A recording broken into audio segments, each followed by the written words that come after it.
How's it? Welcome along to Bez's Garage, Father's Day.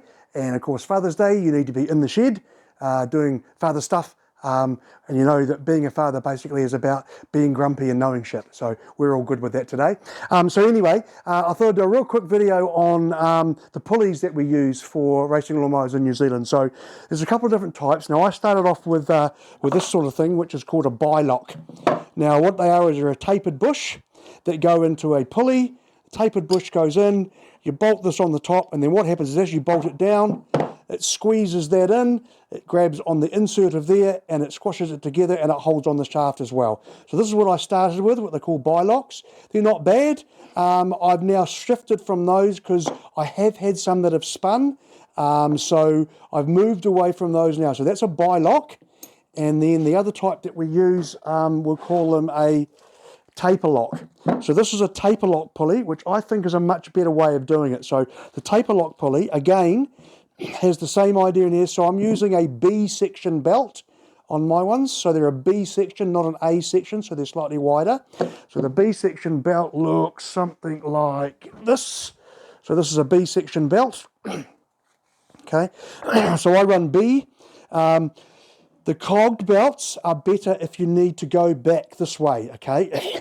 If you haven't got a cogged belt and you bend it too far back this way, the belts will stretch and they'll crack and fail. So these also go around the corners tighter. Effectively, what I reckon is that you don't want anything less than about 100 mil on the engine because there's not enough surface area for it to contact. So, so B-size belts.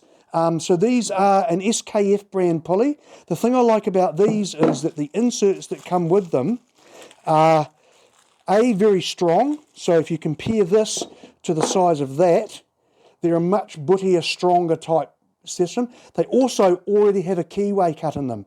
And I think that's really important because if you haven't got a keyway like these ones don't, you can't put the keyway in and it's got more chance of slipping. So the way these work is, again, there's 3 holes. You line up the 3 holes, and then you have these little grub screws. So I only just bought these the other day, so they're still in the packet. And the grub screws go into here, all going well. You tighten these up into here, and as they tighten up, they squash the 2 together, and you've got the keyway, so it's awesome. And then when you want to pull them apart, all you need to do is pull out these 2 and then screw it into here.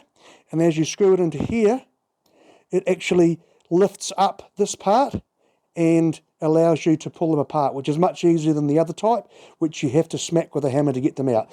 Okay, so then it loosens it out and then you can go back to scratch again. So these are an SKF pulley.